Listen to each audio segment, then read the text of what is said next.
It's Kansas City in late August. Gets hot, right? Well, then I see the story yesterday in the Kansas City Star, headlined, "Is Midwestern Heat Straining the Power Grid? Why Transmission Group Issued Warning." And it goes on to talk about how the Southwest Power Pool issued an alert this week by a narrowing margin between the grid's electricity supply and customers' electricity demand as temperatures rose throughout the week in the Kansas City area. And I thought to myself, my goodness, we have more technology on this iPhone I'm holding up in my hand right now than they had to put a man on the moon.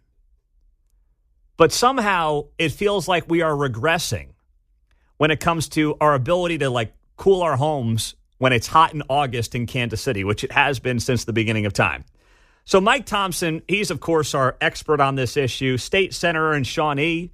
Of course, you know him from his years on Kansas City television as a meteorologist, and this is obviously an issue that is right in his wheelhouse. So I wanted to welcome him on the show. Mike, good morning. Thanks for being here on KCMO. When you see stories like this in the Kansas City Star, what is your response? What is your takeaway? How many hours do you have to talk about this? Well, I've got about 9 minutes, Mike, so let it rip. Well, then let me get going to it. So basically, we have ignorant, incompetent, and ideologically driven people setting energy policy in this nation right now. If we had a summer of 1980, we would be in huge trouble.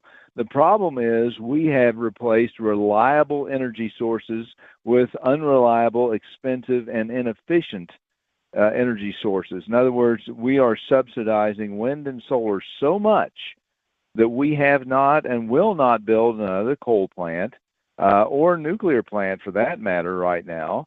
And those are reliable sources that are running 24/7, as opposed to the fact that when it gets hot or extremely cold, the wind drops off to nothing. And that's where you run into these problems. And that's not going to change unless somebody gets smart at the federal level. We're trying to do everything, and I know I've been trying to do everything I can at the state level to try to fix this problem. But being part of the Southwest Power Pool is a big problem because they claim to be energy agnostic, meaning they don't care where the energy comes from. If it's wind or solar, so be it. They get paid by how much assets or how many energy assets they manage for us, and we pay them tens of millions of dollars every year to do so. It was a mistake, I believe, to get into the Southwest Power Pool, and they are being forced by the fact that we have all this additional wind and solar online to increase the amount of generating capacity that our reliable plants have to have on standby. So it's driving up costs. I can go on forever here, but the bottom line is it's terrible. Yeah. We're in trouble. So this Southwest Power Pool, we're part of that here in the Kansas City area. But as I look at the map, It runs basically the electric grid from North Dakota through our area down to Texas, right? They run basically this entire stretch of the Midwest. So correct. I read this statement from one of the Southwest Power Pool's spokespersons. His name is Derek Winfield. And he said there have been 3 times in the last 5 years that they've issued an energy emergency alert. 2019, 2021, 2022, and now again this week. So that tells me it's not like it magically got hotter the last 5 years. That tells me it might be something to do with how they're getting their energy and the fact that the way they're getting energy is not meeting the demand of customers here in the Midwest. Is that an unreasonable conclusion to come to? No, that's 100% correct. And here's the problem, Pete. Kansas, out of that huge region, produces about 1/5 of all the energy for the Southwest Power Pool. We have the only nuclear plant in the Southwest Power Pool, and they are going to expand their plans are to expand the Southwest Power Pool all the way west out to the West Coast, which means we're going to have additional costs. They are putting up what is called a national interest electric transmission corridor, which is we're going to get to pay for that, so we can transmit more of our wind energy to other states, and yet our prices keep going up. So, and because of the Inflation Reduction Act, because of the Bipartisan Infrastructure Act, they've subsidized the wind and solar about $1 trillion, if not a little bit more. And so there's no incentive to build more baseload plants. I'm talking about the coal and the nuclear plants at all. All the incentive goes to building more wind and solar. And if you have no wind, it doesn't matter if you have 10 million windmills out there, it's not going to turn the turbines. But it's stupid. Here's the propaganda that I'm seeing here, Mike Thompson. In the same article in the Kansas City Star, they quote this guy, this Southwest Power Pool spokesperson, Derek Wingfield, and he says that these alerts that they've now issued 4 times in the last 5 years have become more common in recent years as extreme weather drives up the demand for electricity. I mean, Mike, that's propaganda is what that is, right? That's pure propaganda. August right now is running 2 degrees below average. If you look, this is that right? In what? In Kansas? Yes. Or around the country? No, Kansas City right now it's 2 degrees below average. I have to look at other locations, but this has not been a particularly hot summer at all. You go back to 1980 when we had 20 or 30 days over 100. 1936 we had 53 days over 100 degrees. We haven't had a summer like that ever since then. And Wow. It's not extreme weather driving up, it's horrible energy policy. This is the propaganda they've been this gaslighting on climate change has been happening on steroids since the 1990s. And you could see at that point they wanted to take over the energy sector. They want to nationalize the energy sector. That's what they're in the process of doing right now. They're increasing the transfer requirements between places like the Southwest Power Pool and MISO, and these are what we call regional transmission organizations. They increase the amount of electricity we have to send up to Illinois and other areas where they've rejected coal and rejected nuclear. At PJM in the Northeast, they closed Indian Point Nuclear Power Plant, and they're about to close one of the big gas power plants up there in the Northeast that supply Washington, D.C. and much of the Northeast. They're making horrible energy policy, and they want us to bail them out. So they're expanding solar, they're expanding wind all across this area.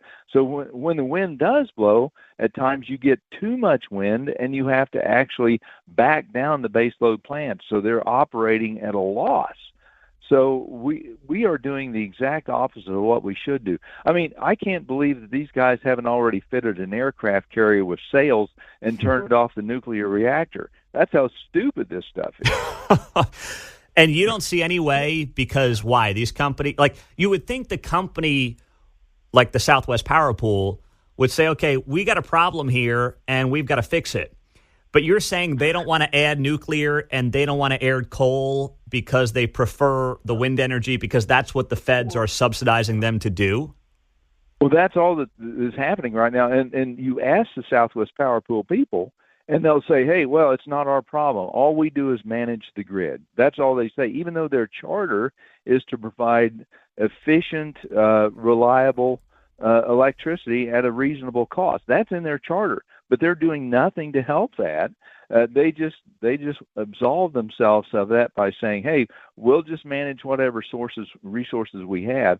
And the federal government, the energy policy run by Jennifer Granholm right now, who probably couldn't manage a nightlight, let alone a nuclear power plant, is deciding that we're going all wind and solar. Because of those subsidies and because of the way the Southwest Power Pool policy, what happens is whenever you have wind or solar come online, the Southwest Power Pool is required to take that energy first because it's so highly subsidized, it comes on at the lowest cost. They're supposed to take the lowest cost energy first.